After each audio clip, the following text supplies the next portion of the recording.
ओम नमो भगवते वासुदेवाय।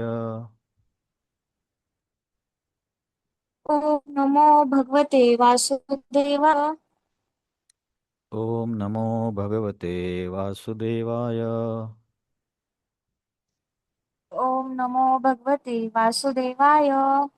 ओम नमो भगवते वासुदेवाय। ओम नमो भगवते वासुदेवाय. हरे कृष्ण. आपण आतापर्यंत बालकांडमध्ये 11व्या अध्यायापर्यंत चर्चा केली आणि मागच्या वेळेस आपण 12व्या अध्यायाला सुरुवात केली होती. तर हे सांगतोय कोण? लव आणि कुश अ, राम दरबारामध्ये हे रामायण सांगत आहेत. मग ते सांगताना त्यांनी अयोध्येचं वर्णन केलं, तिथल्या लोकांचं वर्णन केलं, मंत्र्यांचं वर्णन केलं. ह्या सगळ्या गोष्टी सांगून मग दशरथ महाराज एका गोष्टीसाठी चिंतित होते. ते म्हणजे त्यांना कोणीतरी वारीस पाहिजे होता, किंवा जो या अयोध्येला चांगल्या पद्धतीने राज्य करेल असं कोणीतरी त्यांना पाहिजे होतं. मग त्यासाठी त्यांनी अश्वमेध यज्ञ करण्याचं ठरवलं. पण त्यांचे एक मंत्री होते सुमंत्र म्हणून. सुमंत्र बोलले की मी पूर्वी एक कथा ऐकलेली आहे, चतुष्कुमारांनी सांगितली तुमच्या संदर्भात, की तुम्हाला पुत्रप्राप्ती होईल, त्यामध्ये ऋषिशृंग नावाचा ब्राह्मण यज्ञ करेल. आणि मग ऋषिशृंगची हिस्ट्री किंवा त्यांचा पण इतिहास सांगितला. मग असं ऐकून दशरथ महाराज ऋषिशृंग मुनीला घ्यायला रोमपाद महाराजांकडे जातात.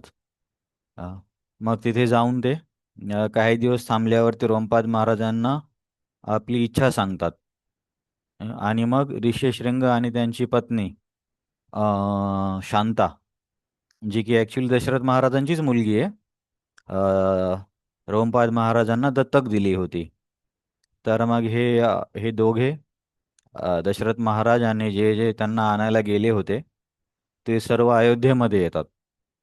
मग अयोध्येमध्ये आल्यावरती काही दिवस अ, ऋषिशृंग आणि शांता तिथे राहिले.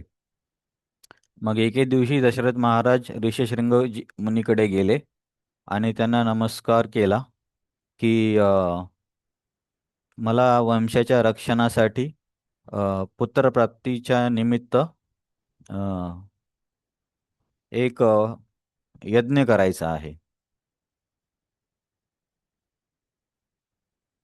हां. मग ऋषिशृंग म्हणतात, हो खूप चांगली गोष्ट आहे, हा यज्ञ करूया. मग ऋषिशृंग मुनींनी परवानगी देताच दशरथ महाराज यांना सांगतात, आपले परत सुमंत्रत असतील, की तुम्ही जाऊन पटकन आपले जे सगळे पुरोहित वगैरे आहेत, म्हणजे वशिष्ठ, वामदेव, जाबाली, काश्यप, या सर्वांना घेऊन या.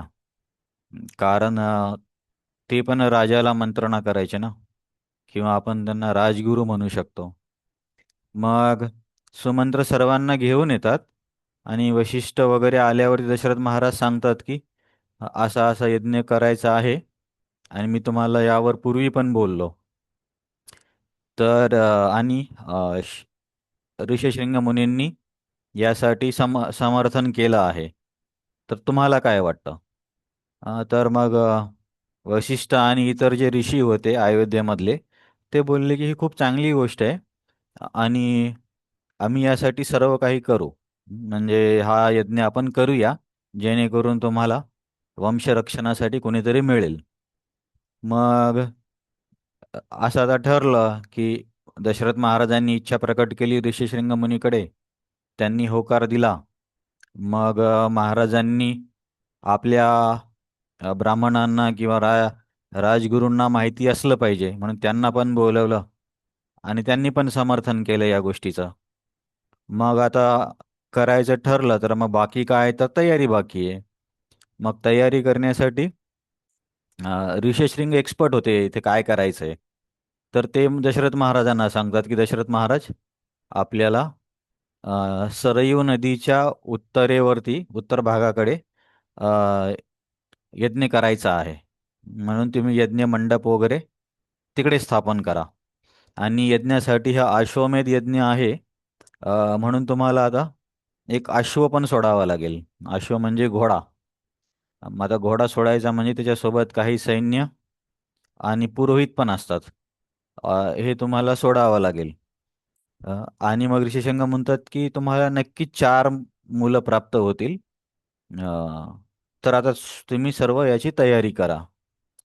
मग हे हे ऋषीशृंग मुनीचं ऐकताच दशरथ महाराजांना आनंद होतो. आणि मग आता तयारी करण्यासाठी ते मंत्र्यांना सांगतात की असा असा यज्ञ करायचा आहे, तर तुम्ही सर्व लोक या यज्ञाच्या तयारीसाठी कार्य सुरू करा.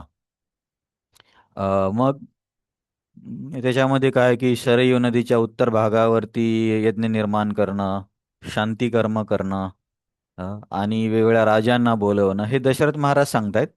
पण याचंच विस्तारित स्पष्टीकरण म्हणण्यापेक्षा वर्णन वसिष्ठ मुनी सांगतील. तर मग दशरथ महाराज असे बोलल्यावरती मंत्र्यांनी अ, अ, काम करायला सुरुवात केली. जे जे दशरथ महाराजांनी सांगितले ते तयार करायला. मग आता असं वर्णन आहे, एकतर ऋषीशृंग आल्या आल्या त्यांनी यज्ञ केला नव्हता. काही दिवस ते थांबले. मग दशरथ महाराजांनी त्यांना विनंती केली. मग त्यांनी होकार दिला. मग होकार दिल्यावरती दशरथ महाराजांनी मंत्र्यांना आवश्यक ती उपाययोजना करायला सांगितली. मग ही उपाययोजना करत करत असं इथे दिलंय की या वसंत ऋतूमध्ये उपाययोजना सुरू झाली होती आणि त्या सर्व कार्यामध्ये 1 वर्ष गेलं. आणि मग नंतरचा जेव्हा वसंत ऋतू आला, अ, तेव्हा दशरथ यज्ञ करण्यासाठी सुरुवात झाली. म्हणजे 1 वर्षामध्ये गॅप होता. तर त्या गॅपमध्ये वेगवेगळ्या प्रकारची तयारी करण्यात आली. तर मग आता हा गॅप झाला म्हणजे आता यज्ञ करायचा आहे. म्हणजे आता या वर्षीचा वसंत ऋतू आला. मग यावेळेस दशरथ महाराज काय करतात की वशिष्ठ मुनींना बोलावून घेतात. की बोलावतात आणि त्यांना प्रार्थना करतात की वशिष्ठजी, आता हा यज्ञ करायचा आहे आणि शास्त्रोक्त झाला पाहिजे. अ, हे महत्त्वाचं आहे आणि तुम्हाला हे माहिती आहे की अशा यज्ञामध्ये विघ्न येतात. ब्रह्मराक्षस वगैरे यांच्याकडून. तर असे विघ्न वगैरे येऊ नये आणि सुरक्षितपणे आपला हा अश्वमेध यज्ञ व्हावा, अशी तुम्ही उपाययोजना करा. कारण तुमचा माझ्यावरती स्नेह आहे, तुम्ही माझे राजगुरू आहात, नेहमी माझ्या कल्याणाची इच्छा केली. मग असं दशरथ महाराजांनी बोलता लगेच वशिष्ठ मुनी म्हटले, हो करूया आपण, याची पूर्ण जबाबदारी मी घेतो. कारण आपण बघतो ना, समजा ज्यांच्या घरी लग्न आहे, मग त्या मुलीचे आई वडील तर सगळ्या गोष्टी करू शकत नाहीत. ते सर्वत्र जर धावत बसले तर मग अ, थोडी गडबड होईल ना. त्यासाठी मग काय बाकीचे लोक मदत करतात. त्यांचे जे नातेवाईक वगैरे, गावातली लोक, हे सर्व मदत करतात. तसं तर दशरथ महाराज काय त्या यज्ञामध्ये बसणार आहेत. दशरथ महाराज त्यांच्या पत्न्यांसोबत तिथे बसतील आणि यज्ञामध्ये एकदा दीक्षा घेतली की ते इथून उठता येत नाही. मग असं नाही की अरे हे बाकी आहे, 5 मिनिटं उठून ते घेऊन येतो, नारळ बाकी आहे किंवा अगरबत्ती बाकी आहे, असं नाही चालत. हं. यामुळेच पुढे वर्णन येईल की असं असल्यामुळे सगर महाराजांचा घोडा जेव्हा इंद्र चोरून घेऊन जातो, तेव्हा सगर महाराज बोलतात की मी यज्ञाची दीक्षा घेतली आहे, मी इथून उठू शकत नाही. तर अंशुमानला म्हणतात तू जा. तर असं यज्ञाची दीक्षा घेतल्यावरती उठ बस करता येत नाही. अ, तर आपण सुद्धा संकीर्तन करतो, किंवा जप करतो, तर तो पण यज्ञच आहे. कुठे सांगितलं नामस्मरण किंवा संकीर्तन यज्ञ आहे?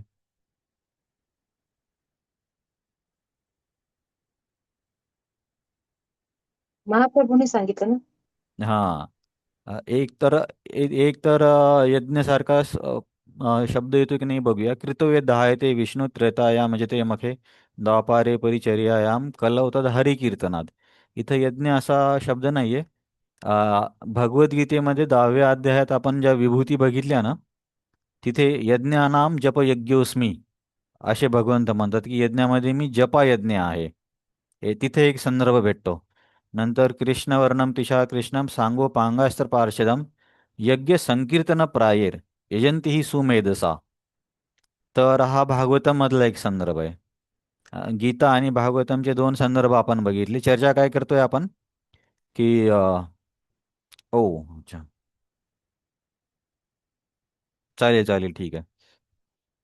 तर आपण चर्चा काय करतो की आता दशरथ महाराजांनी यज्ञासाठी अ, बसण्याचं ठरवलंय. तर त्यामध्ये आपण म्हणतो की दशरथ महाराज बिझी असणार आहेत, म्हणून सर्व जबाबदारी त्यांनी वशिष्ठ मुनींना दिली. आणि का असं का केलं त्यांनी? कारण एकदा यज्ञाला सुरुवात झाली की मग तिथून उठबस करता येत नाही.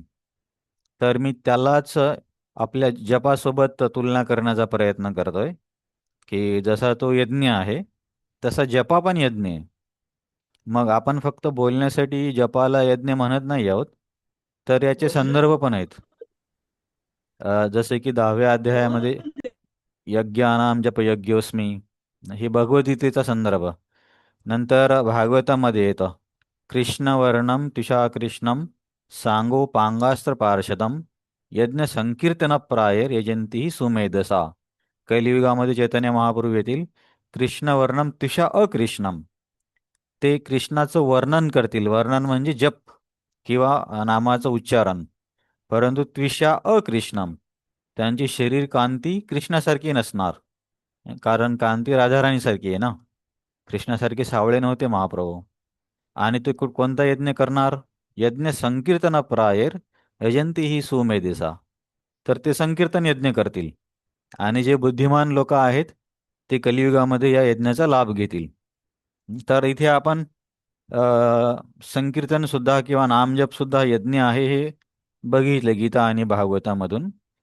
तर जसं या यज्ञामध्ये असतं ना की एकदा दीक्षा घेतली की तिथून उठता येत नाही, तसं ॲक्च्युली जपा पण आपण तसंच करायला पाहिजे.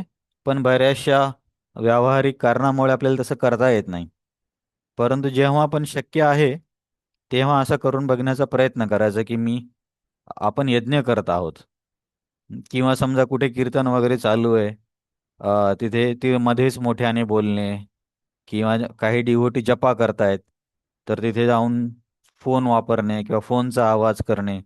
तर याचा अर्थ काय होतोय की आपण यज्ञामध्ये विघ्न टाकतोय. आणि यज्ञामध्ये विघ्न कोण टाकायचं पूर्वी? असं यज्ञामध्ये टाकत होते. राक्षस आणि असुर लोकच टाकायचे ना विघ्न. केव्हा पण कुठेही यज्ञाचं वर्णन आलं की असंच यायचं की हे असुर आम्हाला त्रास देत आहेत. मग आपण जर दुसऱ्याच्या जपामध्ये विघ्न टाकत असू, मग आपली तुलना पण त्यांच्यासोबतच होईल. म्हणून बऱ्याच वेळा चर्चा केली की जपाला आपण खूप हलक्यामध्ये घेतो. एखादा मोठा यज्ञ वगैरे करायचा असताना तर त्याला जास्त किंमत दिली असते. पण जपाला आपण आवश्यक तेवढा सन्मान देत नाही. पण तो सर्वात मोठा यज्ञ आहे. तर हे एकदा चौपाटीमध्ये आम्ही जपा करत होतो, तर चौपाटीत एक हे नियम आहे की वर्तुळामध्ये बसायचं, सर्कल, थोडे थोडे गट करून. तर तिथे जपा करताना कोणतरी त्या सर्कलमधून निघून गेलं. तर ते प्रभूजी बोलले, अरे असं जायचं नाही, हा यज्ञ आहे, तुला वाटलंस तर उठून तिकडून मागून जा ना, मधून कशाला जातोय? तर त्यावेळेस मला असं वाटलं, अरे एवढं काय म्हणजे काय फरक पडतोय, गेला तर गेला. आणि हा कुठे यज्ञ आहे? कारण तेव्हा मला यज्ञ म्हणजे आपली एकच कल्पना, हवन. परंतु मग जेव्हा मला हे कळालं की यज्ञ संकीर्तन किंवा नामस्मरण सुद्धा यज्ञ आहे, मग मला ते प्रभूजी का बोलत होते त्याचं महत्त्व कळालं. तर संकीर्तनामध्ये नामस्मरणामध्ये आपल्याला जेवढं शक्य आहे तेवढं अ, दुसऱ्या गोष्टी न करता जपाकडे जास्त ध्यान दिलं तर तेवढा जास्त लाभ होईल. परंतु बऱ्याच व्यावहारिक गोष्टीसाठी असं करायला कठीण होतं. पण हे जर करू शकलो तर फायदा आहे.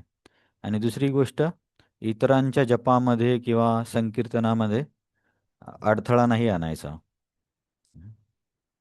तर दशरथ महाराज तर आता यज्ञ करणार, मग सगळी जबाबदारी कोणाला दिली? वशिष्ठ ऋषींना जबाबदारी किंवा वशिष्ठ मुनींना. तर वशिष्ठांनी आता हे वशिष्ठ खूप पारंगत व्यक्ती होते. कारण हे रघुकुळाचे कित्येक पिढ्यापासून राजगुरू होते. तर आणि हे शास्त्रामध्ये पण फार निपुण आहेत वशिष्ठ. तर त्यांना सर्व गोष्टी माहिती आहेत की यज्ञासाठी काय करायचं असतं. समजा आपण एखाद्या व्यक्तीला सेवा दिली की जन्माष्टमीला साऊंड सिस्टम तुम्ही बघायची, आणि ती आयुष्यात पहिल्यांदा बघतायत तो साऊंडचा बॉक्स, तर मग गडबड होईल ना, त्यांना कसं कळणार? तर तसं नाही, वशिष्ठ मुनींना या गोष्टी सर्व माहीत आहेत. मग महाराजांनी सांगितल्याबरोबर वशिष्ठ ऋषींनी यज्ञासाठी काय काय लागतं त्याची लिस्ट तयार केली, आणि कोणत्या गोष्टीसाठी कोण कार्य करू शकतं त्यांची लिस्ट तयार केली. आणि लगेच त्या त्या लोकांना सांगितलं, तुम्ही हे करायचं, तुम्ही हे करायचं, तुम्ही हे करायचं. सर्वांना आपापली जबाबदाऱ्या वाटून दिल्या वशिष्ठ ऋषींनी. तर त्याच्यामध्ये कोणाला बोलवलं? शिल्पकार, सेवक, जमीन खोदणारे, ज्योतिष, कारागीर, अ, काय म्हणतात, ॲक्टर. ॲक्टरला मराठीत काय म्हणतात? अभिनय. कलाकार. कलाकार, हां, कलाकार. कलाकार, नंतर डान्सर, शास्त्राचे ज्ञान असणारे व्यक्ती, या सर्वांना लोकांना वशिष्ठांनी बोलवलं, आणि प्रत्येकाला तर आपापली सेवा ते अ, वाटून देणार. तर यामध्ये पहिल्या एका श्लोकात काय सांगितलं? इष्टका बहु साहस्री शीघ्रम आनियमतात इति उपकार्या क्रियंताम च राज्ञो बहुगुणान्विता. आता सर्वात पहिले ते यांना सांगतात, बांधकाम वगैरे करणारे जे लोक आहेत, शिल्पकार वगैरे, त्यांना काय सांगतात की तुम्ही लगेच हजारो ईट घेऊन या. ईट म्हणजे आपण वीट म्हणतो ना, विठ्ठलाचा विटेवरी उभा. तर मला वाटतं की हे जे आपण आधुनिक बांधकामामध्ये वीट वापरतो ही काही नवीन नाही आहे. जर रामायणामध्ये हिचा उल्लेख आहे, म्हणजे तेव्हापासून बांधकामामध्ये विटेचा उपयोग होत आहे. कदाचित ती वेगळ्या प्रकारची असेल, पण हे काही नवीन संशोधन नाही आहे. तर मग काय म्हणतात, पहिल्यांदा या लोकांना सांगतात की तुम्ही काय करा, हजारो वीट घेऊन वेगळे महल तयार करा. आणि मग महल कोणासाठी? आता त्या अश्वमेध यज्ञ अशी गोष्ट असते की ती संपूर्ण पृथ्वीला सांगून केली जाते. संपूर्ण पृथ्वीला म्हणजे सर्व राजांना. कारण अश्वमेध यज्ञामध्ये तो घोडा सोडावा लागतो. मग तो सर्व राज्यातून प्रवास करत परत आल्यावरती मग यज्ञ सुरू होतो. तर सर्वांना माहीतच होतं की यज्ञ आहे. आणि या यज्ञामध्ये बोलावलं पण जातं वेगवेगळ्या व्यक्तींना, त्यांचं वर्णन समोर येईल. तर तुम्ही आता एक एक गोष्ट लक्षात ठेवा, बघा की हा यज्ञ किती खर्चिक आहे. म्हणून असं म्हणतात. बरं, युधिष्ठिर महाराजांना यज्ञ करायचा होता, तेव्हा त्यांच्याकडे पैसे होते की नाही? युधिष्ठिर महाराजांना भगवंत म्हणतात ना. हा. नव्हते. हा, मग कुणी आणले? अर्जुनाने आणले ना. हा, म्हणून अर्जुनचं एक नाव झालं धनंजय. तर भगवंत सांगतात अर्जुनला की अरे, हिमालयाकडे काही वर्षांपूर्वी मरुतांनी खूप मोठा यज्ञ केला होता, आणि तिथे त्यांनी प्रत्येक गोष्ट सोन्याची वापरली होती. आणि एवढं जास्त सोन्याचा वापर होता की बऱ्याचशा गोष्टी त्यांनी तशाच सोडून दिल्यात. म्हणजे त्या लोकांचा वैभव किती असेल. तर तू जाऊन ते सोनं घेऊन ये. म्हणून अर्जुनला एक नाव धनंजय आहे, धनाला जो जमा करतो. तर आणि ते आणून मग युधिष्ठिर महाराजांच्या ट्रेझरीमध्ये जमा केलं जातं. तर मला तेव्हा वाटले की अरे, म्हणजे इतकं सोनं जाऊन आणण्याची एवढी काय गरज आहे? म्हणजे एवढा खर्च होतो का? एका राजाला पण अ, पैशाची कमतरता पडतीये. तर आता हे वर्णन जेव्हा ऐकतो ना, तेव्हा कळतं की बापरे, म्हणजे ही खूपच जास्त खर्चिक गोष्ट आहे. आधुनिक काळात तर कोणीच करू शकणार नाही. त्यांनी काय सांगितलं, जे जे राजा येतील त्या सर्व राजांसाठी तुम्ही महल तयार करायचे. आता असं नाही की राजा आले तर तात्पुरती हॉटेल बुक केली, एका रूममध्ये एकाला ठेवलं, असं नाही. जो पण राजा येईल, राजा म्हणजे जे मोठे मोठे राजा आहेत, त्यांच्यासाठी वेगळे महल बांधायचे. तर ते पण वीट आणून, हं, काय म्हणतात, फक्त ते तंबू वगैरे लावून तसं नाही.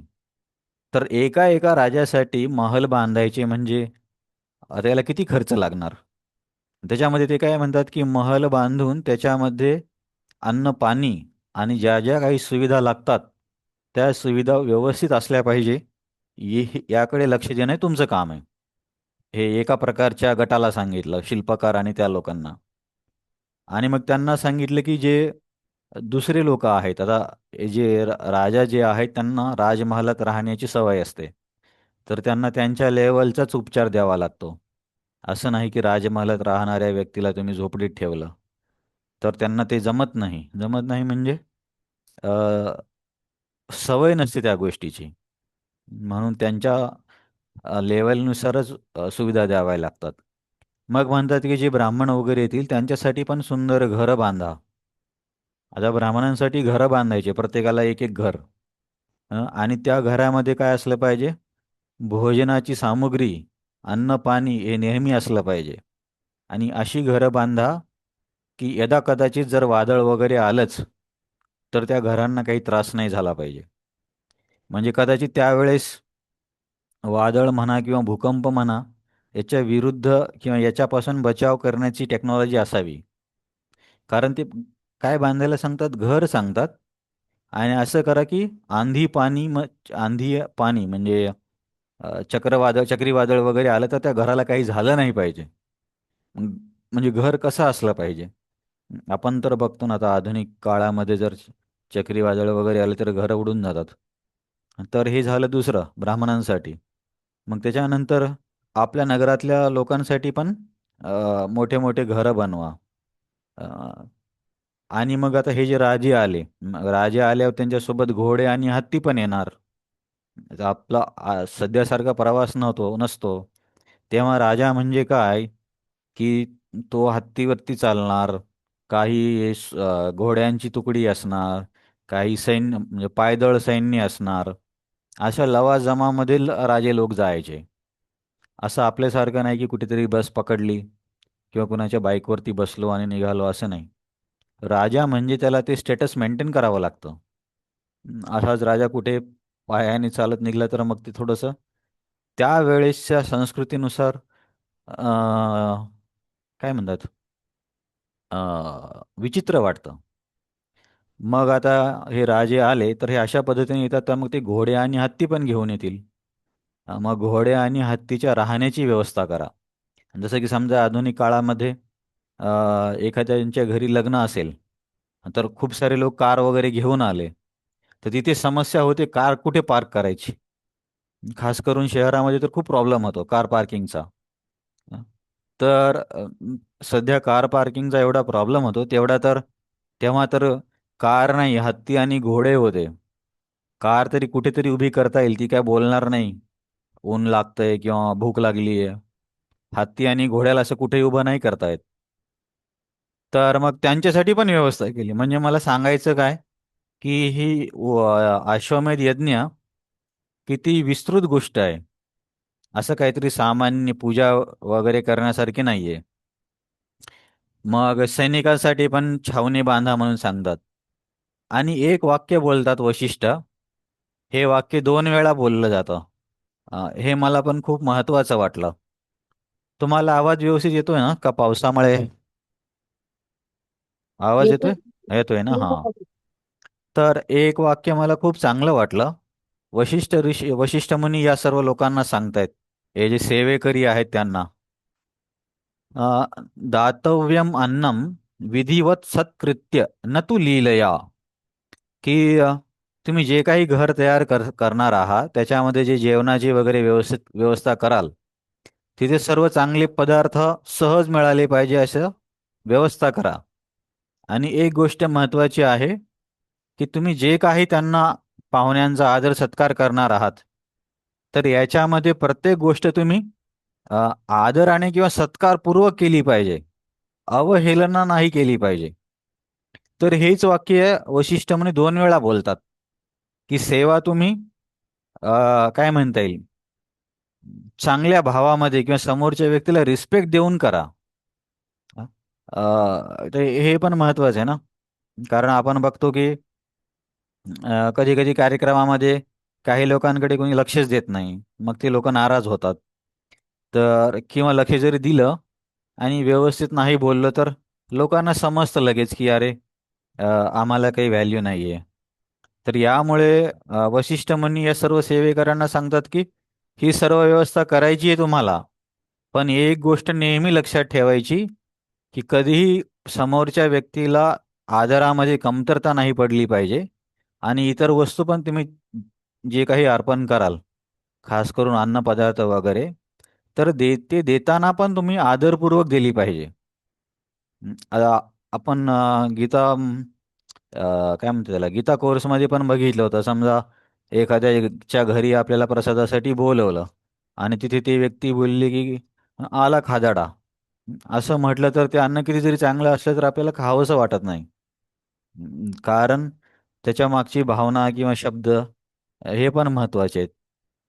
तर इतके रिफाईंड संस्कृती होती तेव्हा, की कसं वागायचं, कशा पद्धतीने अ, आहार द्यायचा, कशा पद्धतीने काय म्हणता येईल, पाहुण्यांसोबत कसं वागायचं, ह्या सगळ्या गोष्टी पण अ, हे वैदिक संस्कृतीमध्ये खूप चांगल्या होत्या. मी तर लहान असताना बघितलं होतं की पाहुणे आले तर काय करायचे, घरचे व्यक्ती त्यांना पाणी भरून द्यायचे एखाद्या भांड्यामध्ये, हातपाय धुण्यासाठी. मग त्यांनी हातपाय धुतला की त्यांना मग ते स्वच्छ हातपाय पुसण्यासाठी एक कपडा आणून देणार. तर म्हणजे आत्तापर्यंत ह्या गोष्टी होत होत्या किंवा होत आहेत. तर तेव्हा त्या गोष्टी किती चांगल्या पद्धतीने केल्या जात असतील. तर वशिष्ठ म्हणतात की याकडे तुम्ही लक्ष ठेवा आणि प्रत्येक वर्णाच्या व्यक्तीला सन्मान झाला पाहिजे. आणि असं नाही की तुम्हाला सेवा करताना एखाद्या व्यक्तीवरती राग आला. कधी कधी आपल्याला होतं ना, एखाद्या भक्ताला किती जरी सांगून तो जे करायचं तेच करतो, मग आपण काय चिडून जातो आणि मग पटकन त्याला बोलतो. जसं की मोकड्याला झालं होतं. मोकड्यामध्ये एक प्रभूजी आहेत. तर ते काय खूप सिगरेट ओढतात वाटतं, सिगरेट आणि बिडी वगैरे. तर त्यांच्या जवळ गेले की खूप वास येतो त्याचा. तर जन्माष्टमीला ते आले होते नेहमीप्रमाणे, आणि त्यांचा खूप वास येत होता. तर आपले गंगानाथ प्रभू कसे एकदम सिंपल आहेत ना, सिंपल म्हणण्यापेक्षा इनोसंट आहेत. तर ते पटकन बोलले, अरे हे हे काय वास येतो, हे वास इथून निघून जा, असं काहीतरी बोलले. तर त्यांना त्या व्यक्तीला एवढं वाईट वाटलं की ती कार्यक्रमालाच आली नाही. पण ठीक आहे, अशा व्यक्तीला आता, पण सांगण्याचा उद्देश हा आहे की कोणत्याही स्थितीमध्ये पाहुण्यांचा अनादर नाही झाला पाहिजे. त्याच्यामध्ये एक आणखीन वाक्य सांगतात वशिष्ठ मुनी, की अनादर काम आणि क्रोधामुळे पण होऊ शकतो. त्याच्यामुळे तुम्ही काम आणि क्रोधाने प्रभावित होऊन सुद्धा अनादर करू नका. जसं आपण क्रोधाचं बघितलं ना, की आता पाहुण्यांची देखभाल करताना कधी कधी एखादी गोष्ट मागं पुढे होतेच. मग पाहुण्यांनी काही बोललं तर ऐकून घेतलं पाहिजे. नाहीतर जशास तसं उत्तर दिल्यावरती मग तर कठीण आहे ना. तर हे वैशिष्ट्य मुनी त्यांना सांगतात. आणि अ, जे शिल्पी वगैरे काम करणारे लोक आहेत, अ, तर त्यांची पण देखभाल करा. आता हे कोणाला सांगतात, म्हणजे सुपरवायझर सारखे लोक किंवा मंत्र्यासारखे, की एक वाक्य सांगतात इथे, येस्यु संपूजिता सर्वे वसुभिर भोजनेन च यथा सर्वं सुविहितं न किंचित परिहीयते तथा भवंत कुर्वन्तु प्रीतियुक्तेन चेतसा. की जे सेवक लोक असतात, सेवक लोकांमध्ये कोण, सेवक लोकांमध्ये भरपूर आले ना, कारागीर आले किंवा स्वयंपाकी आले किंवा सुतार काम करणारी लोक आले, साफसफाई करणारी लोक आले. तर यांच्यासाठी वशिष्ठ मुनी काय म्हणतात, अ, ज्या सेवा करणाऱ्या कारागीर व्यक्तीला व्यवस्थित धन म्हणजे त्याच्या कार्याचा मोबदला आणि व्यवस्थित भोजन दिलं जातं, तर अशा व्यक्तीचा सन्मान केला जातो, तेव्हा ते खूप परिश्रमपूर्वक कार्य करतात. तर आता हे म्हणजे आपण पण याचा उपयोग करू शकतो प्रॅक्टिकल व्यवहारामध्ये, की हे जे कारागीर वगैरे लोक असतात, त्यांना पण सन्मान दिला पाहिजे. असं नाही की सगळे मोठ्या मोठ्या पाहुण्यांना सन्मान देतात आणि आपल्याकडे बऱ्याचदा असं होतं की आलेले जे ड्रायव्हर असतात त्यांना कुठेतरी एका खोलीमध्ये सगळ्यांना कोंडल्यासारखं टाकलं जातं किंवा जे सेवेकरी लोकांची काही एवढी व्यवस्था केली जात नाही. पण वशिष्ठ मुनी काय म्हणतात, जेव्हा जेव्हा सेवेकरी लोकांची व्यवस्थित सत्कारपूर्वक जेव्हा त्यांना वागणूक दिली जाते, तेव्हा ते लोक अधिक परिश्रम करतात. तर आता हे आपण पण बघतो की जेव्हा समोरच्या व्यक्तीला दोन चांगले शब्द बोलले, तर मग त्यांना पण कामामध्ये थोडंसं प्रेरणा मिळते. सगळ्याला झापत बसलं तर मग कोणीच करणार नाही. यावरती एक गोष्ट सांगायची आहे, भक्तिसिद्धांत सरस्वती ठाकूर. उपाख्याने उपदेश म्हणून असे त्यांचा एक ग्रंथ आहे, की एक व्यक्ती होता आणि त्याच्याकडे कुणीच सेवक टिकायचा नाही. कारण तो काय त्यांना खूप काम सांगायचा. मग कोणी जरी सेवक त्यांच्याकडे गेला तर काही दिवस राहायचा आणि मग काम सोडून निघून जायचा. मग त्यांनी एकदा एका व्यक्तीला विचारलं, अरे असं असं होतं, काय करू मी यासाठी? तर त्यांनी सांगितलं की आता जेव्हा नवीन सेवक येईल ना, त्याला दररोज गाईच्या तुपामध्ये अ, चांगल्या पद्धतीचा भात तयार करून द्यायचा. अ, थोडक्यात गाईच्या तुपामध्येच तयार केलेले पदार्थ. आणि ज्या काही, आता समजा आपण भातामध्ये चांगले भात म्हणजे बासमती म्हणू, हे कोणाला द्यायचं? सेवकाला. म्हणजे हे लक्षात ठेवा, आपल्याकडे काय असतं की सेवकाला कोणी टॉप गोष्टी देत नाही. गाईच्या तुपामध्ये बासमतीसारखा नंबर एक क्वालिटीचा राईस, त्याचा भात करून द्यायचा. आणि 6 महिने त्याला एकदम साध्या साध्या सेवा सांगायच्या. मग 6 महिने झाल्यावरती मग तुम्ही हळूहळू त्यांच्याकडे सेवेची जास्त मागणी करू शकता. मग त्या व्यक्तीने तसंच केलं. 6 महिने तसे झाले. मग 6 महिन्यानंतर त्यांनी थोड्या थोड्या सेवा वाढवायला सुरुवात केली. मग सेवा वाढवल्यावरती हा त्यांचा सेवक परत निघून गेला. आणि परत निघून गेल्यावरती काय दुसऱ्या व्यक्तीच्या घरी गेला.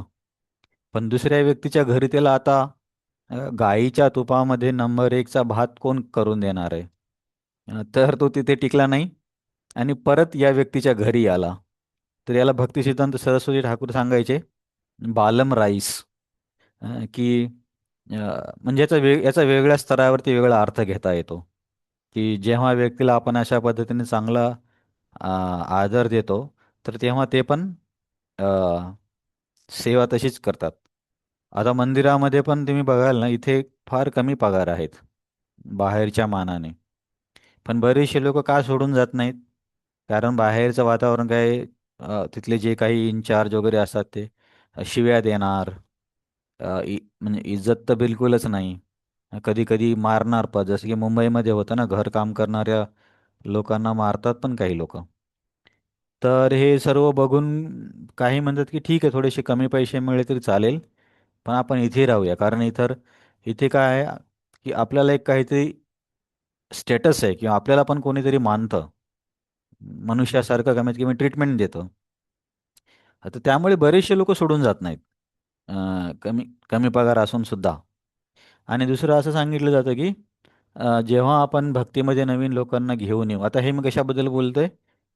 बालम राईसबद्दल जी कथा आहे ती का सांगतोय? कारण वशिष्ठ मुनी बोलले की हे जे कारागीर वगैरे लोक आहेत, त्यांना भोजनाची आणि त्यांच्या पगाराची चांगली व्यवस्था करा. आणि या दोन्ही गोष्टीची चांगली व्यवस्था केल्यावरती ते खूप परिश्रम करतात. तर यावर आपण चर्चा केली त्या बालम राईसची. तर त्याच गोष्टीचा दुसरा अर्थ असा आहे की भक्तीमध्ये आल्यावरती आपण नवीन लोकांना खूप चांगला, काय म्हणता येईल, ट्रीटमेंट दिली पाहिजे.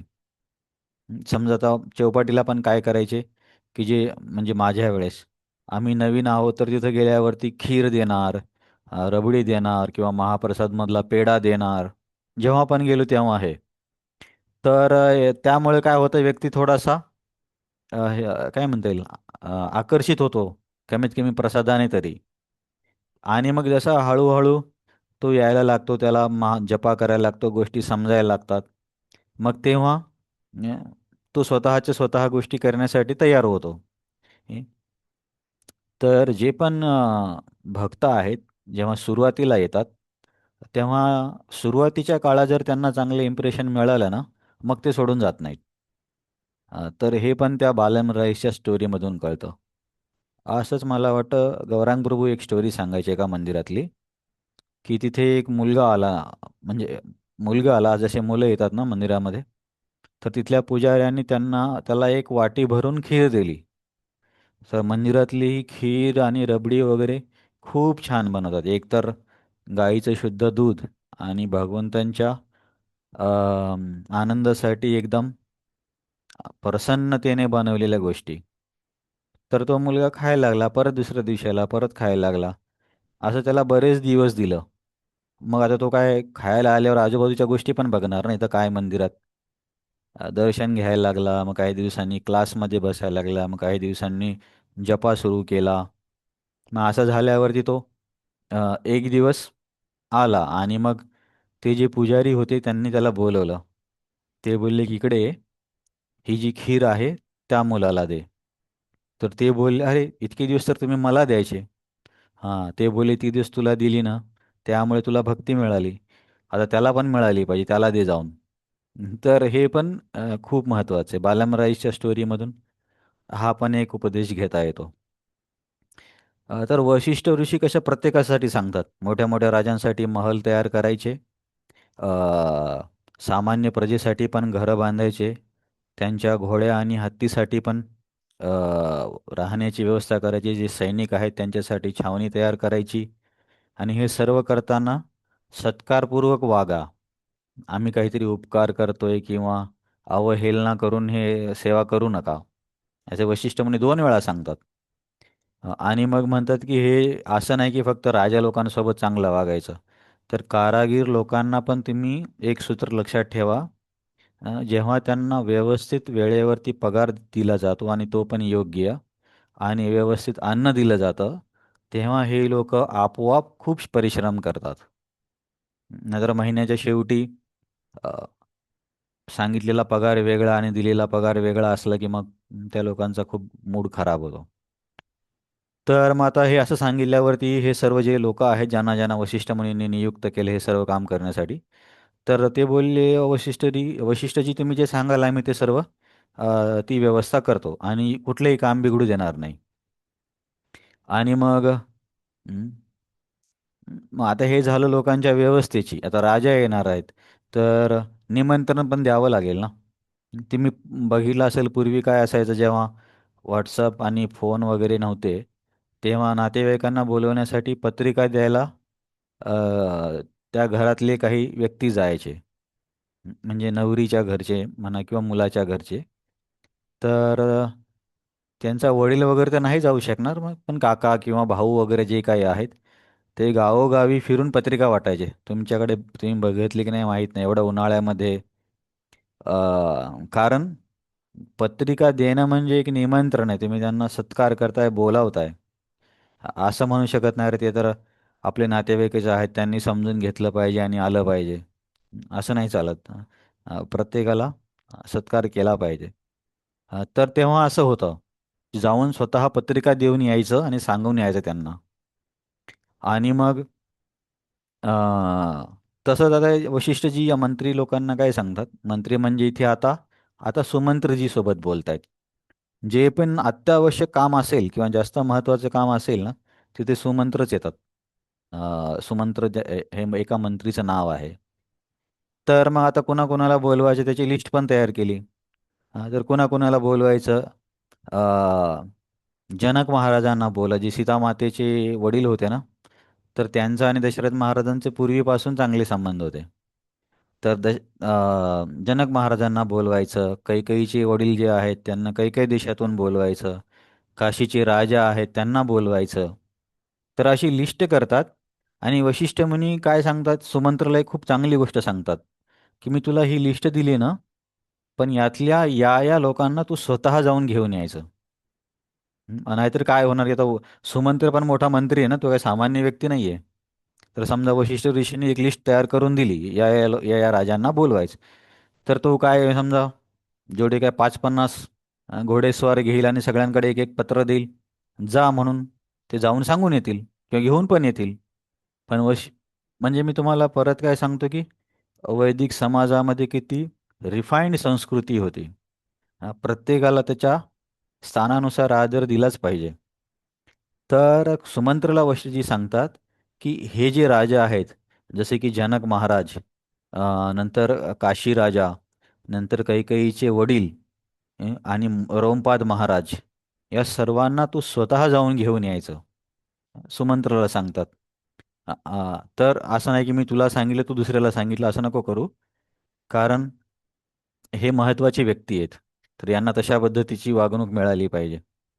तर सेवेमध्ये पण आम्हाला एकदा गौरांग प्रभू मिळाले नाही, बोलले होते व्हीटीएमध्ये की डेलिगेटिंग सेवा. तर डेलिगेटिंग म्हणजे काय?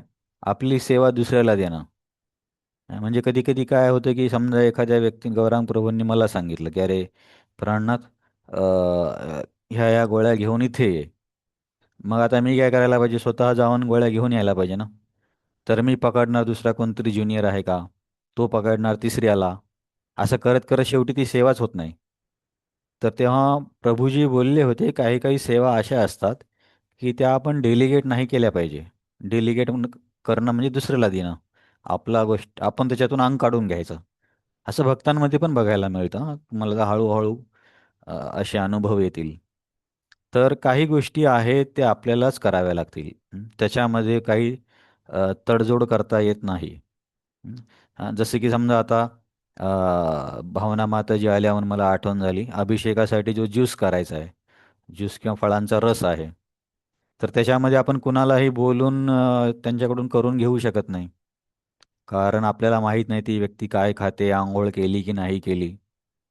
पण ज्या माताजींच्या गटाला समजा ही सेवा दिली आहे, अभिषेकासाठी रस तयार करायचा, त्यांनी विचार केला, अरे आमच्या घरी तर काम करणारे 2 मुलं आहेत, ते तर अर्ध्या तासात तयार करतील. ते करतील, पण ही सेवा त्यांना द्यायची नाही आहे. तर हे मी कशावरून बोलतोय की मुनी, वशिष्ठ ऋषी जे आहेत, सुमंत्रांना सांगतात की या राजांना तू स्वतः जाऊन घेऊन ये. आणि मग असं सांगितल्यावरती अ, मग आता सुमंत्र जे आहेत त्या वेगळ्या राजांना घेऊन यायला गेले स्वतः. आणि इतर जे काही दुसरे राजे होते त्यांना बोलवण्यासाठी पण महत्त्वाचे व्यक्ती किंवा मंत्री वगैरे पाठवले. आणि इकडे यज्ञाची पण तयारी चालू आहे. कारागीर वगैरे ते लोक, महलाचं बांधकाम, छावणीचं बांधकाम, हे सर्व चालू आहे. अ, आता मग हे झाल्यावरती मग त्यांच्याकडे जे जे यज्ञाच्या कामासाठी ज्या ज्या सेवकांना नियुक्त केलं होतं ते सर्व आले अ, वशिष्ठ मुनीकडे. आणि त्यांना म्हटले की तुम्ही जसं जसं आम्हाला सांगितलं होतं ते सर्व आम्ही पूर्ण केलं आहे, तुम्ही बघून घ्या. तर अ, तर वशिष्ठ मुनी बघतात की सर्व काही यांनी कार्य पूर्ण केलंय. परंतु तिथे परत वशिष्ठ मुनी म्हणतात, आता या लोकांना का म्हणतात ते मला कळलं नाही. अ, हां, त्यांनी येऊन सांगितले की कार्य झाले. तर वशिष्ठ मुनी परत काय म्हणतात? ततः प्रीतो द्विजश्रेष्ठास तान सर्वान् मुनिरब्रवीत अवज्ञया दातव्यम कस्यचि लीलयापि वा अवज्ञया कृतं हन्यात् दातारं नात्र संशयः. तर कदाचित आता तिथे सेवकांचे काय म्हणता येईल, डायलॉग संपला असेल, डायलॉग म्हणजे संवाद संपला असेल. तर इतर म्हणजे ब्राह्मण होते त्यांना वशिष्ठ मुनी म्हणतात अ, की की तुम्ही त्या लोकांना की तुम्ही काय करा, तुम्हाला तर ज्याची पण सेवा करायची, ज्याला काही पण द्यायचं आहे, तर त्यांची अवहेलना करून अनादरपूर्वक देऊ नका. आणि अनादरपूर्वक दिलेलं दान हे दाता करणाऱ्या व्यक्तीचा विनाश करतं. गीतेमध्ये पण दानाचे 3 प्रकार आहेत ना, आपण काल पण बघितलं, सत्वगुणी, रजोगुणी आणि तमोगुणी. अदेश काले पात्रेभ्यश्च दीयते अनुपकारिणे तद्दानम तामसम स्मृतम. अदेश काल म्हणजे कुठली वेळ आहे, कुठल्या ठिकाणी आहे, कोणत्या व्यक्तीला, व्यक्ती पात्र आहे की नाही पात्र आहे. जसं काल आपण उदाहरण बघितलं, समजा एखाद्या व्यक्तीला व्यसन आहे दारूचं, मग दारू देणं पण दान आहे, पण ते चांगलं दान नाही, ते तामसिक दान आहे. पण चांगल्या दानामध्ये सुद्धा वशिष्ठ मुनींनी हा चांगला एक सिद्धांत सांगितला की आपण दान देतोय, तर ॲक्च्युली देणाऱ्यापेक्षा घेणारा जास्त उच्च मानला जातो वैदिक संस्कृतीमध्ये. त्याच्यामुळे महाराजांना फूल देताना महाराजांनी हे कमललोचन प्रभूंच्या क्लासमध्ये पण ऐकलं होतं. कमललोचन प्रभू आता संन्यासी आहेत, की इथे जेव्हा वृंदावन फॉरेस्टचं उद्घाटन होत होतं, तर वेगळ्या मंदिराकडे वेगळ्या लोकांची सेवा होती. तर मला राधा श्यामसुंदरच्या समोर उभं केलं होतं, फुलं घेऊन. जे पण कोणी येतील त्यांना फुलं द्यायचे. तर महाराज आले तर मी फूल उचलून त्यांच्या हातात ठेवायचं, की महाराजांनी ते घेतलं नाही, स्वतः फूल उचललं. मग मला असं वाटलं, अरे असं का केलं महाराजांनी, माझी काही चूक झाली का? मग नंतर बऱ्याच वर्षांनी कळलं, की घेणाऱ्याचे हात असे खाली नसले पाहिजे. असे खाली नसले पाहिजे म्हणजे समजा महाराजांसारखी व्यक्ती आहे, तर त्यांचे हात आपल्या खाली नसले पाहिजे, म्हणजे आपण महाराजांना दिल्यासारखं असं होतं. तर इथपर्यंत लक्ष ठेवलं जातं. तर घेणाऱ्या व्यक्तीला पण सन्मान दिला जातो.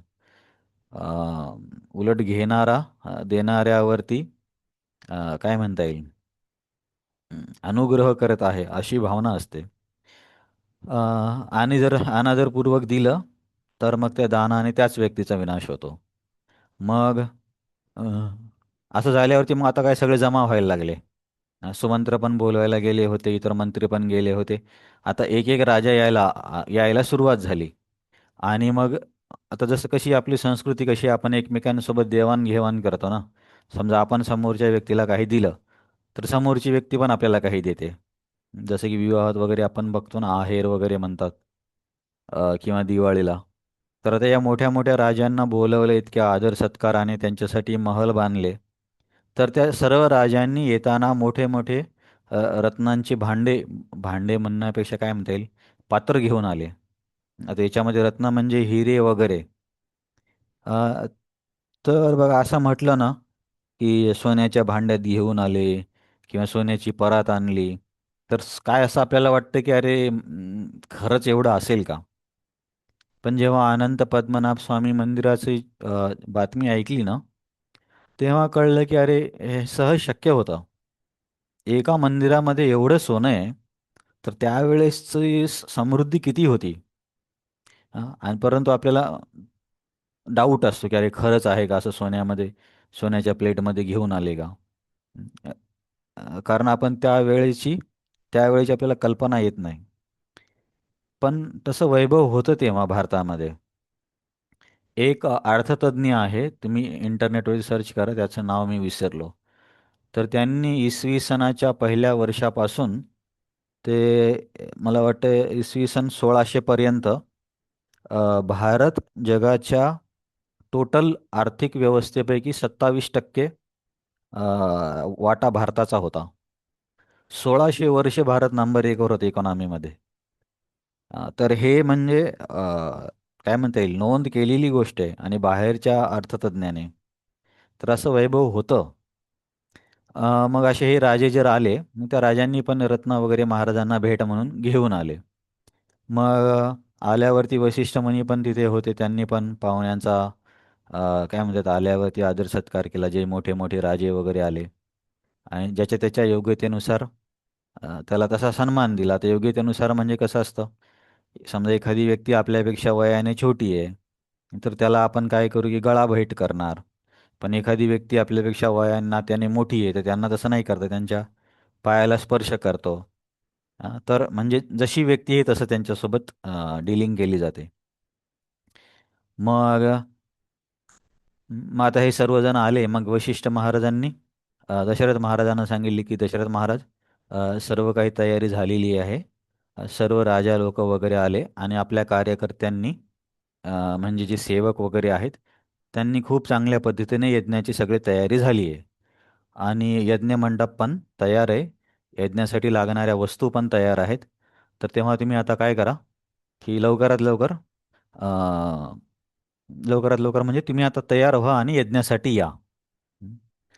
मग तेव्हा वसिष्ठ ऋषी आणि ऋषीशृंग या दोघांच्या आदेशावरून अ, दशरथ महाराज आता त्या यज्ञ मंडपामध्ये आले. यज्ञ मंडपामध्ये आले आणि त्यांनी यज्ञाची दीक्षा घेतली. आता हे झालं सर्व यज्ञाचं वर्णन, म्हणजे यज्ञाच्या पूर्वीच्या तयारीचं वर्णन. मग आता आता आता इथपर्यंत तयारी झाल्यावरती यज्ञ करायचा आहे. तर कोणता यज्ञ करत होते? अश्वमेध यज्ञ करत होते. मग ते अश्वमेध यज्ञ करत असताना चॅप्टर नंबर किती आहे भाई? 13 होता का हा? हां, 13वा झाला, हा 14वा आहे बरोबर. तर मग असं झाल्यावरती अ, तेवढं ते एका वर्षाचा कालावधी होतो आणि त्या कालावधीमध्ये जो घोडा आहे, अश्वमेध म्हणजे त्या घोड्याचा बळी दिला जातो. त्याच्या मागे पण वेगळं स्पष्टीकरण आहे.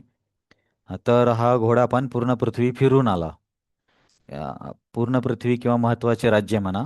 याचा अर्थ काय होतो की त्या सर्व राजांनी दशरथ महाराजांच्या राज्याला किंवा एक चक्रवर्ती सम्राट म्हणून मान्य केलं. नाही मान्य केलं तर लढाई करावी लागते. मग आता तो घोडा पण आला. म्हणजे ही गोष्ट पण झालेली आहे. याची पण पूर्णता झाली. मग आता मग दशरथ महाराजांनी काय केलं? ऋषशृंग मुनी अ, ऋषशृंग मुनीसोबत दशरथ महाराज पण यज्ञ मंडपामध्ये आले आणि ऋषशृंगांनी अ, त्या महायज्ञाची सुरुवात केली. माझ्या त्या महायज्ञाची सुरुवात केली. आपण तर बघितले किती मोठा किती खर्च होता, किती मोठ्या तेच बघा ना, एवढ्या राजांसाठी एक एक महल, लोकांसाठी घरं, घोड्यांसाठी, हत्तींसाठी, त्यांच्या खाण्याची व्यवस्था, कारागीर लोकांसाठी, ते देताना पण मान सन्मानानं द्यायचं. म्हणजे किती खर्चिक गोष्ट असेल आणि किती बारीक बारीक गोष्टीचं लक्ष ठेवावं लागायचं. तर हे सर्व झाल्यावरती आता अ, यज्ञ सुरू होतो. आणि आता या यज्ञामध्ये पण जे लोक आले होते, जे ब्राह्मण होते किंवा जे मंत्र उच्चारण करणार होते, ते पण पारंगत विद्वान होते. असं नाही की आता आधुनिक काळामध्ये काय होतं, आपल्याला पण मंत्र माहीत नसतात.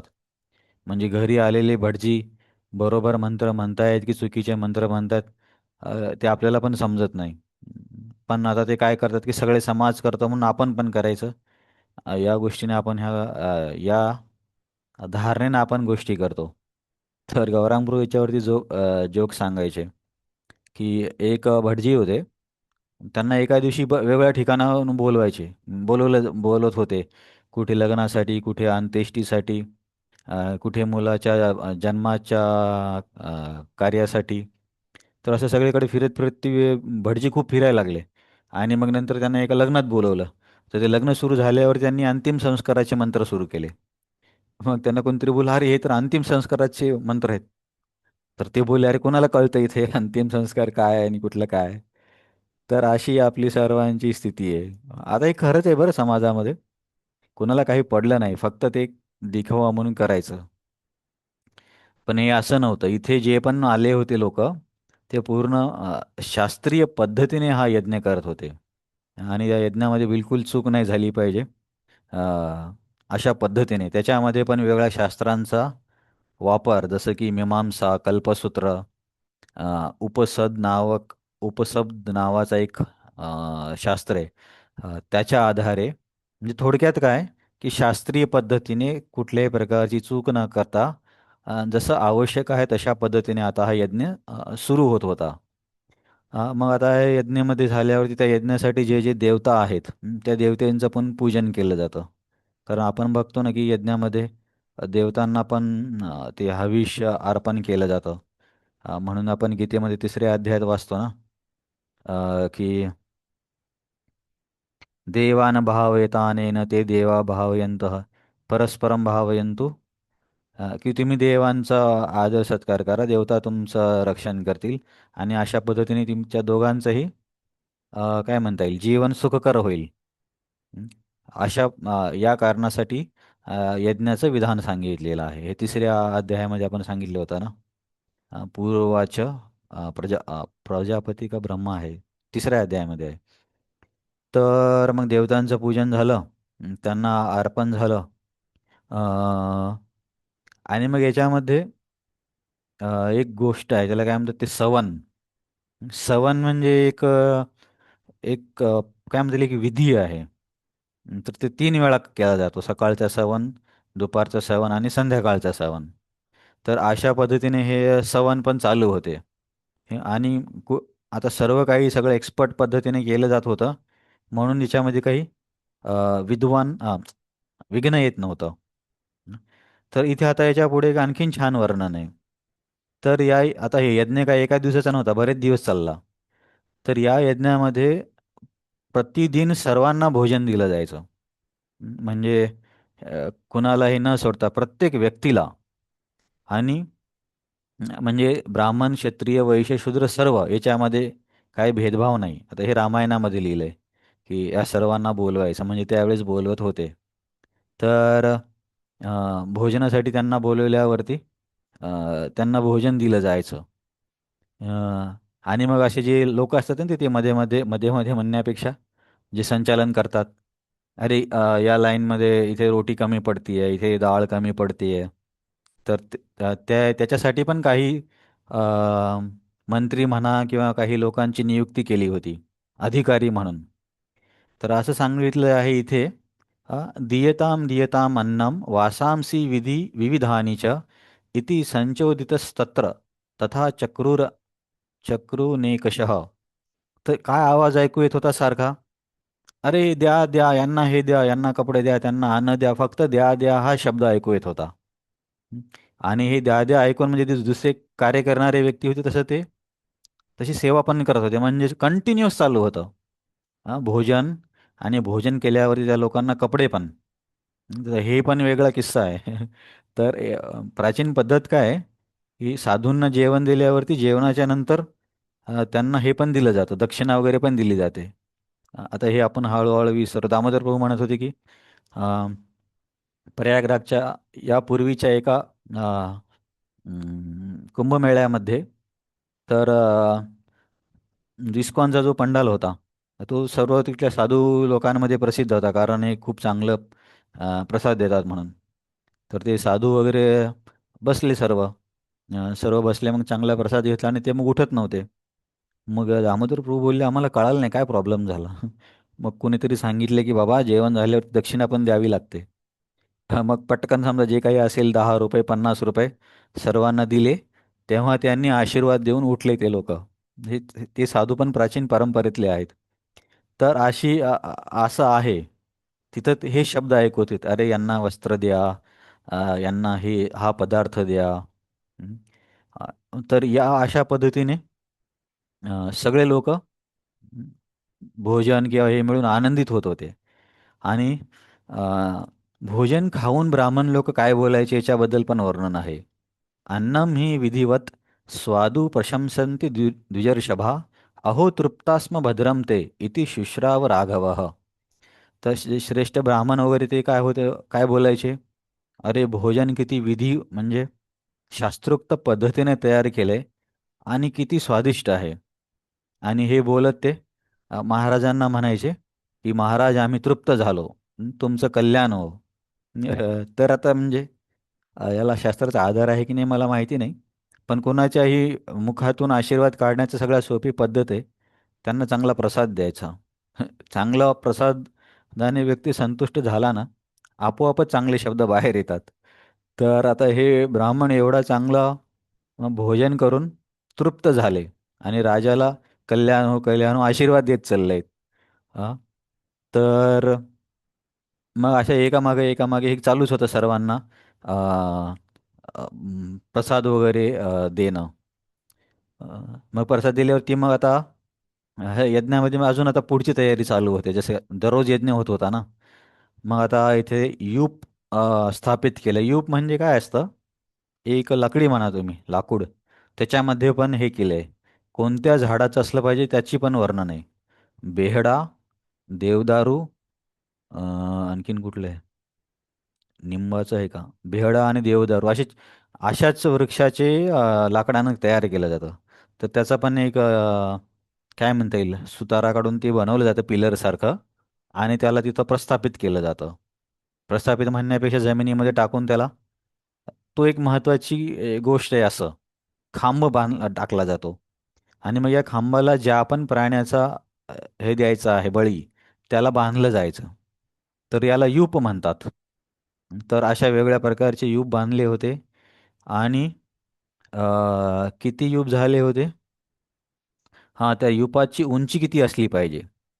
500 500 बोटं. तर 500 बोटं म्हणजे किती सेंटीमीटर माहीत नाही. तेवढं त्यांची उंची असली पाहिजे.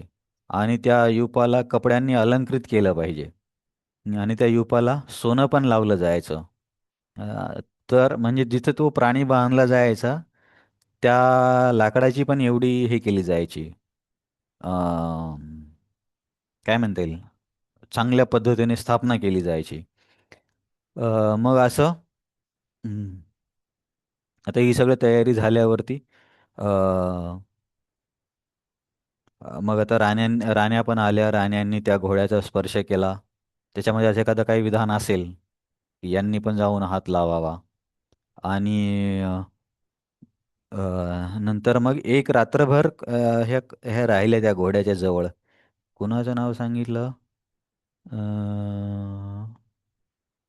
कौशल्याचं नाव बोलले होते वाटतं. आता मला ते आठवत नाही, दिसत नाही. तर त्यांनी एक रात्रभर त्या घोड्याच्या जवळ तिथे त्या थांबल्या होत्या. तर ती पण एक काही विधी असेल.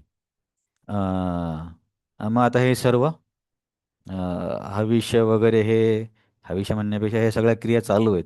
त्याच्यामध्ये पण ज्योतिष्टोम, आयुष्टोम खूप यज्ञाचे नाव आहेत. अ, हे अशा पद्धतीने देत देत हे करत करत आता हा यज्ञ पूर्ण झाला. कोणता यज्ञ पूर्ण झाला? अश्वमेध यज्ञ पूर्ण झाला. सगळे लोक तृप्त झाले. राजांची व्यवस्थित व्यवस्था केली. यज्ञामध्ये पण काही विघ्न आलं नाही, काही अपशकुन घडला नाही. सर्व काही एकदम व्यवस्थित झालं. मग आता यज्ञ संपल्यावरती जे मुख्य ब्राह्मण होते, मुख्य ब्राह्मण म्हणजे यज्ञाच्या बाजूने बसतात ना ते, तर त्याच्यामध्ये 4 प्रकार असतात. 4 प्रकार म्हणजे त्यांच्या कार्यानुसार त्यांना असे नावं दिले जातात. होता, उद्गाता, उध्वर्यू आणि ब्राह्मण. उद्गाता म्हणजे मंत्र बोलणारे, ते फक्त मंत्रच बोलतील. आणि मंत्र बोलून स्वाहा म्हटल्यावरती जे होता आहेत, ते यज्ञामध्ये तूप म्हणा किंवा जे काही टाकायचे ते टाकणार. हे होता आणि उद्गाता. आणि अध्वर्यू काय करतात मला आठवत नाही, मी तुम्हाला पुढच्या वेळेस सांगेल. आणि त्यांच्यामध्येच एक प्रकार आहे, त्यांना ब्राह्मण म्हणतात. तर त्यांचं काम काय, की सगळ्या गोष्टीकडे लक्ष ठेवायचं, की काही चुकतंय का, एखादा मंत्र चुकतो का, किंवा आहुती बरोबर होती की नाही आहे. तर अशी सिस्टम असते. खूप सिस्टमॅटिक यज्ञ केला जातो. मग असा यज्ञ झाल्यावरती हे जे मुख्य ब्राह्मण होते, मग आता हे यज्ञ झाल्यावरती एक पद्धत आहे, की दक्षिणा दिली पाहिजे. आपण बोललो ना, की इतरांना पण त्यांनी जेवण झाल्यावरती सामान्य ब्राह्मणांना किंवा जनतेला पण कपडे किंवा अशा प्रकारच्या गोष्टी दिल्या. मग आता ह्या मुख्य ब्राह्मणांना पण दक्षिणा द्यायची आहे. तर दक्षिणा देताना खूप छान वर्णन आहे, की दशरथ महाराजांनी काय दक्षिणा दिली. तर होताला होता म्हणजे अ, आहुती देणारा. होताला होता नावाची जी ब्राह्मणांचा गट होता, नावाचा म्हणजे हे कार्य करणाऱ्या ब्राह्मणांचा जो गट होता, त्यांना दशरथ महाराजांनी अ, पूर्व दिशेमध्ये जेवढी पण जमीन आहे ती सर्व देऊन टाकली. आध्वर्यूला पश्चिम दिशेमध्ये जेवढी पण जमीन आहे ती पूर्ण देऊन टाकली. आणि ब्रह्म किंवा ब्राह्मण, ब्रह्म ॲक्च्युली ब्राह्मण म्हणण्यापेक्षा ब्रह्म एक नाव आहे. ब्रह्मचा जो गट होता त्यांना दक्षिण दिशेची सर्व जमीन देऊन टाकली. आणि आणि उद्गाता लोकांना उत्तर दिशेची सगळी भूमी देऊन टाकली. तर अशा प्रकारे दशरथ महाराजांनी ह्या गोष्टी त्यांना देऊन टाकल्या. आता हे भूमी दिली म्हणजे असं नाही, की इकडचा एक प्लॉट दिला, तिकडचा एक प्लॉट दिला, असं नाही. म्हणजे तिथून पूर्व दिशेत जिथेपर्यंत तुम्ही जाल, जाल म्हणजे जमीन आहे, तिथपर्यंत त्या गटाला ती सगळी जमीन देऊन टाकली. म्हणजे याचा अर्थ काय होतो? एका गटाला पूर्वकडची पूर्ण जमीन, एका गटाला पश्चिमची, एका गटाला दक्षिणची, एका गटाला उत्तरेची, असं त्या दिशेतली जमीन दिली. म्हणजे याचा अर्थ काय होतो? काय दिलं त्यांनी?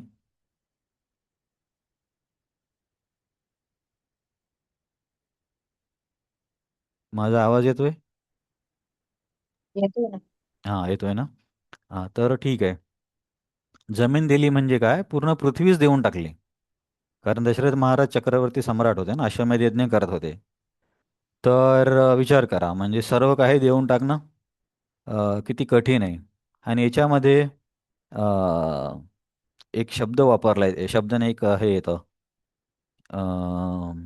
एका श्लोकामध्ये असं वर्णन आहे, एवं दत्वा प्रहृष्टो अभूत श्रीमान इक्ष्वाकुनंदनः ऋत्विजस्तत् अब्रुवन् सर्वे राजानां गतकिल्बिषम्. हे देताना इक्ष्वाकू कुलनंदन दशरथ महाराजांच्या आनंदाची काही सीमा नव्हती. म्हणजे आता एवढी मोठी गोष्ट देताना आनंद होणं किती कठीण आहे. आपण समजा आता 100-500 रुपये देऊ समजा दक्षिणा म्हणून. मग त्यावेळेस असं आपल्याला एक वाटेल की आपण धार्मिक कार्य करतो म्हणून थोडं समाधान वाटेल. पण असं तर करणार नाही आपण. पूर्ण बँक बॅलन्स खाली केलं, त्या व्यक्तीला दिलं आणि ते देताना खूप आनंद पण होतोय. तर हे असं तर कठीण आहे ना. परंतु इथे वर्णन आहे. अं, रष्ट म्हणजे आनंदी, प्रहृष्ट म्हणजे अत्यधिक आनंदी. दशरथ महाराजांना खूप आनंद झाला. काय करून? पूर्ण पृथ्वी देऊन टाकून. म्हणजे दशरथ महाराज पण काय म्हणता येईल, आणि त्यांचं चरित्र किती महान होतं. मग आता हे घेणाऱ्या लोकांनी काय केलं पाहिजे? घेणारे कोण होते? तर ब्राह्मण होते. ज्यांनी ते बसले होते ना, होता उद्गाता वगैरे. मग आता घेणारे जे ब्राह्मण आहेत, ते काय बोलले? त्यांचे पण खूप चांगले शब्द आहेत. आता सध्याच्या काळात समजा आपण असं केलं, आपल्या घरी कोणी पूजेसाठी आलं आणि पूर्ण बँक बॅलन्स त्यांना दिलं, तर ती व्यक्ती घेऊन टाकेल. कारण सध्या देणारे पण त्या स्तराचे नाहीत आणि घेणारे पण त्या स्तराचे नाहीत. परंतु हे सर्व ब्राह्मण काय बोलले दशरथ महाराजांना? बघा हे काय म्हणता येईल, आमिष म्हणायचं किंवा संधी म्हणायची, जे काही आहे ही किती मोठी संधी आहे. तुम्हाला त्या साईडची पूर्ण जमीन मिळणार, म्हणजे तुमच्या कित्येक पिढ्या त्या जमिनीचा वापर करू शकतील. तर एवढी मोठी गोष्ट नाकारणं किती कठीण आहे. आता आपल्याला कोणी एक प्लॉट जरी दिला, तर तो नाकारणं आपल्याला शक्य होईल का? म्हणजे आपल्याला त्याची किंमत माहिती आहे ना, की बाबा हे किती कठीण आहे. खास करून समजा मुंबईमध्ये, साऊथ बॉम्बेमध्ये कोणी प्लॉट दिला, तर आपण ते आपल्याला न घेणं म्हणजे खूप कठीण आहे. कारण तिथं एका स्क्वेअर फुटाची का स्क्वेअर मीटरची किंमत 1,20,000 काहीतरी आहे, साऊथ बॉम्बेमध्ये. तर परंतु एवढी मोठी गोष्ट देऊन पण हे सगळे ऋत्विज म्हणण्यापेक्षा हे जे ब्राह्मण होते मुख्य यज्ञ करण्यामध्ये, ते काय बोलले? भवानेव महिम कृत्स्नाम एको रक्षितुम अर्हति न भूम्या कार्यम अस्माकं नहि शक्ता स्म पालने. हे ब्राह्मण काय बोलले? की महाराज, ही पृथ्वीची रक्षा करण्याचं सामर्थ्य तुमच्याकडेच आहे. भवान एव महिम. भवान एव म्हणजे तुम्हीच. भवान म्हणजे तुम्ही आणि एव म्हणजे तुम्ही, आणि तुम्ही म्हणजे दुसरं कोणी नाही. भवान एव महिम कृष्णाम. मही म्हणजे पृथ्वी. अ, भवान एव महिम कृष्णाम त्वम एको रक्षितुम अर्हति. तुम्ही एकटीच अशी व्यक्ती आहेत की पृथ्वीचं पालन किंवा रक्षण करू शकता. आणि जर आमचा प्रश्न आहे की तुम्ही आम्हाला हे दान देताय ना, तर आमची परिस्थिती काय आहे? न भूम्याम कार्यम अस्माकम. आम्हाला जमिनीची गरज नाही आहे आणि आम्ही जमीन घेऊन त्यावरून उत्पन्न करणारे लोक नाही आहोत. हा? तर नाही शकतास्म पालने, आणि आम्ही हिचं पालन पण करू शकत नाही. त्याच्यामुळे दशरथ महाराज, ही पृथ्वी किंवा एवढी मोठी जमीन आम्हाला देऊ नका, कारण आमचं ते कार्य नाही. आणि आम्ही त्याची रक्षा पण करू शकणार नाही. तर त्यामुळे त्यांनी अ, नकार असं म्हणजे नकारचा अर्थ काय म्हणता येईल? चांगल्या अंतकरणाने त्यांनी असं सांगितलं की नको, हे आमच्यासाठी, हे आम्हाला नको आहे. तर जर तुम्हाला द्यायचंच असेल तर याच्या मोबदल्यामध्ये तुम्ही दुसरं काही द्या. पण एवढं मोठं साम्राज्य किंवा एवढी मोठी संपत्ती नका देऊ. ती आमच्यासाठी चांगली नाही आहे आणि आम्ही तिचं पालनपोषण पण करणार नाही. नंतर पुढच्या श्लोकामध्ये काय म्हणतात? रतः स्वाध्याय करणे वयम नित्यम ही भूमिपः. भूमिप म्हणजे भूमीचा राजा. हे भूमीचा राजा दशरथ महाराज, आम्ही काय करतो? रतः स्वाध्याय करणे. रतः म्हणजे नेहमी रथ होतो. कशामध्ये? स्वाध्याय करणे. स्वाध्याय म्हणजे अभ्यास. कशांचा? वेदांचा. की हे दशरथ महाराज, हे भूमिपाल, आम्ही तर नेहमी वेदांच्या अध्ययनामध्येच असतो. मग वेदांचं नेहमी अध्ययन करणाऱ्या व्यक्तीला कुठे वेळ मिळणार आहे जमिनीचं रक्षण करायला किंवा तिथे शेती करायला? तर हे आमच्याकडून होणार नाही. म्हणजे याचा एक अर्थ असा पण होतो, जे साधू लोक आहेत ना, महाराज पण बोलले होते, की ब्रह्मचारी वगैरे जे त्यांचं पहिलं कर्तव्य आहे की त्यांनी शास्त्र व्यवस्थित समजून घेतलं पाहिजे. आणि फक्त चौपाटीच असं एक मंदिर आहे जिथे ब्रह्मचार्याला वर्गणी गोळा करण्यासाठी पाठवत नाहीत. हं. हे महाराजांनी सांगितलेले की त्यांना नाही पाठवायचं. म्हणजे काही गोष्टी दोन्ही साईडने केल्या महाराजांनी. वर्गणी वगैरे गोळा करणं हे गृहस्थांचं काम आहे. त्यांची पण एक टीम बनवलेली आहे. आणि ब्रह्मचार्यांचं काम काय आहे की त्यांनी प्रभुपादांचे पुस्तकं किंवा ग्रंथ व्यवस्थित समजून घेतले पाहिजे. त्याच्यामध्ये पण महाराज बोलले की फक्त दिखावा करण्यासाठी किंवा अहंकारामध्ये नाही गेलं पाहिजे. पण असं एक आहे की साधूचं एक प्रमुख कार्य आहे स्वाध्याय. पण आधुनिक काळामध्ये काय आता आपण गरजेमुळे इतर गोष्टी पण करतो. परंतु प्रमुख कार्य आहे स्वाध्याय. पण भक्तीमध्ये कसं आहे, सर्व गोष्टी आपण भक्तिमय करू शकतो. म्हणून काही काही काही भक्तांना मॅनेजर व्हावं लागतं. काही भक्तांना दुकानामध्ये बसावं लागतं, म्हणजे वेगळ्या मंदिरामध्ये. अ, काही भक्तांना एखाद्या वेगळ्या डिपार्टमेंटचे इन्चार्ज पण केलं जातं, कोणी अकाउंटमध्ये पण आहे. तर एका दृष्टिकोनातून तर हे तर सगळे पैशाशी निगडीत गोष्टी झाल्या ना. तर परंतु काय आपण सर्व काही भक्तीला अनुसरून करतो. काय म्हणता येईल, या सूत्राचा आधार धरून ब्रह्मचारी ही सेवा करतात. अनासक्त विषयान यथारंभम उच्यते. अ, निर्बंध कृष्ण संबंधे युक्त वैराग्यम उच्यते, असा एक श्लोक आहे भक्तिरसामृत सिंधूमध्ये, की ज्या गोष्टी त्याला आपण आसक्त नाही राहायचं पण त्याचा भगवंतांच्या सेवेमध्ये उपयोग करायचा. तर अशा वैराग्यालाच युक्त वैराग्य म्हणतात किंवा खरं वैराग्य म्हणतात. परंतु एवढं असून सुद्धा ना, बऱ्याच वेळा जेव्हा साधू लोक पैशाशी व्यवहार करायला लागतात तेव्हा बऱ्याच वेळा अडचणी झालेल्या आहेत. बऱ्याच वेळा अशा गोष्टी घडल्या, खास करून पैसा आणि माताजींच्या बाबतीत. तर इथून आपण बघू शकतो की जेवढं शक्य आहे तेवढं साधूंनी शास्त्र अध्ययन, शास्त्रांचा प्रचार, वैदिक मार्गदर्शन याच्यामध्ये जास्त वेळ दिला पाहिजे. पण इतर गोष्टी पण आता करायच्याच आहेत, त्या पण केल्या पाहिजे, पण तिथे अधिक अधिक जागरूक राहिलं पाहिजे. अशी त्या गोष्टी करण्यासाठी योग्य व्यक्तीलाच सेवा देतात. कुणालाही अकाउंटमध्ये सेवा देणार नाहीत. म्हणजे जी व्यक्ती खरंच अ, अंतःकरणाने सेवा करते किंवा ज्याला पैशाचं आमिष काय म्हणता येईल, मार्गभ्रष्ट करू शकत नाही, अशा व्यक्तीला देत नाहीत. तर आपण ती सेवा घेताना बघू शकतो, बाबा माझी काय म्हणता येईल अवकात आहे का.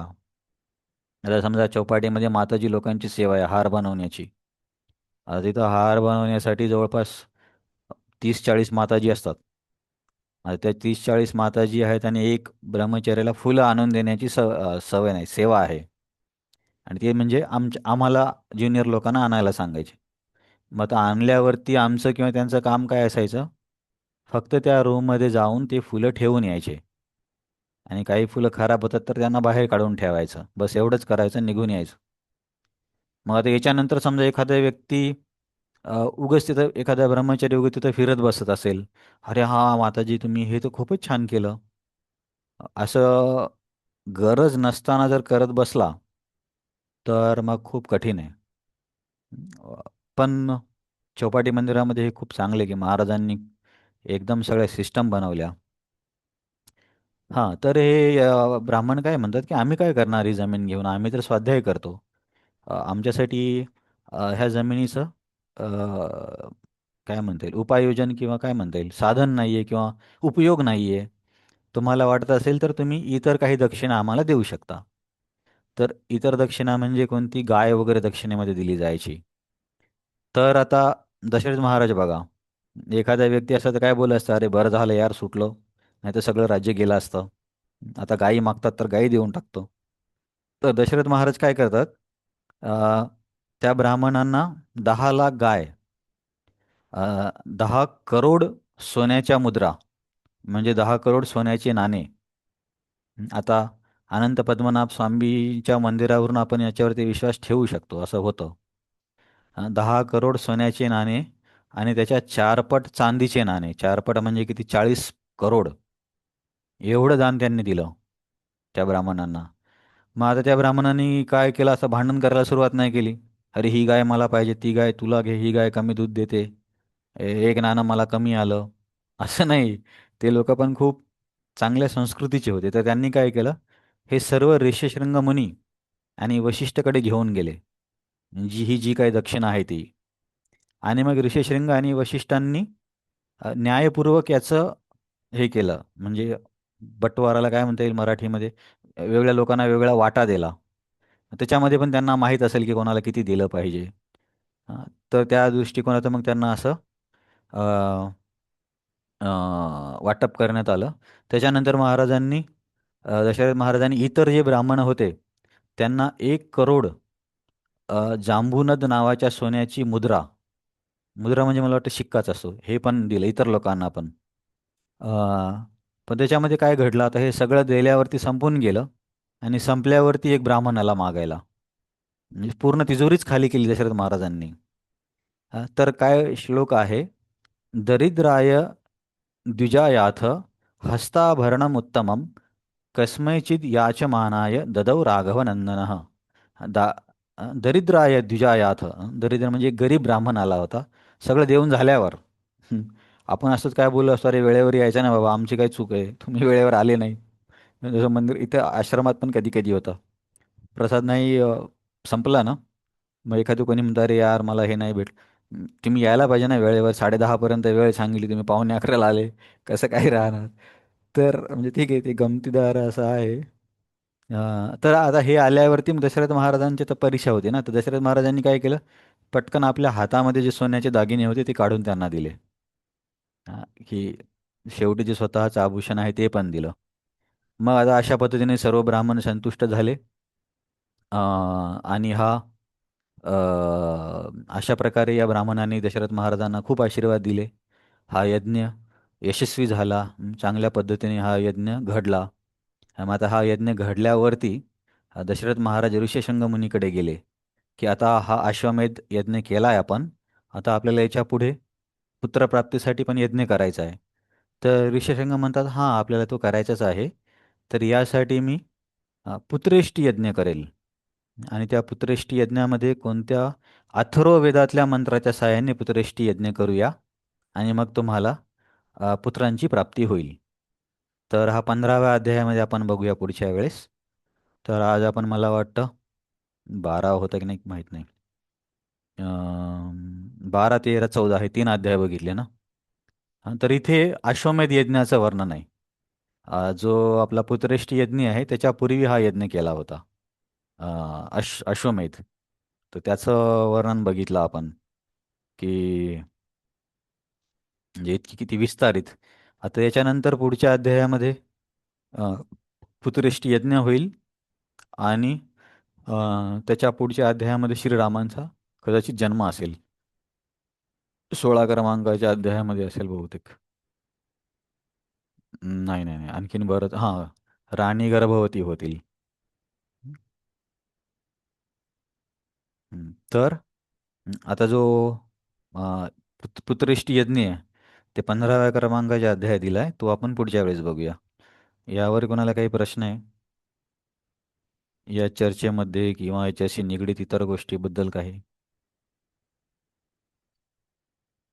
ठीक आहे, तर मग सर्वांना आवाज येतोय? येतोय प्रभूजी. इतर कोणी मला बोलतच नाहीये. भावना माताजी, रिअलमी, रेडमीमध्ये कोण आहेत? भावना माताजी, आवाज येतोय का? हो प्रभूजी येतोय. हां, येतोय येतोय. तर ठीक आहे ठीक आहे. तर तुमचा काही प्रश्न असेल तर सांगा. हां, प्रश्न नाही आहे तर आपण इथे आता थांबूया, वेळ पण झाला. ठीक आहे, आपण थांबूया. हरे कृष्णा कृष्णा कृष्णा हरे हरे, हरे राम राम राम हरे हरे. राम. जय श्री राम. हरे कृष्ण प्रभूजी, दंडवत हरे प्रणाम. कृष्णा, दंडवत.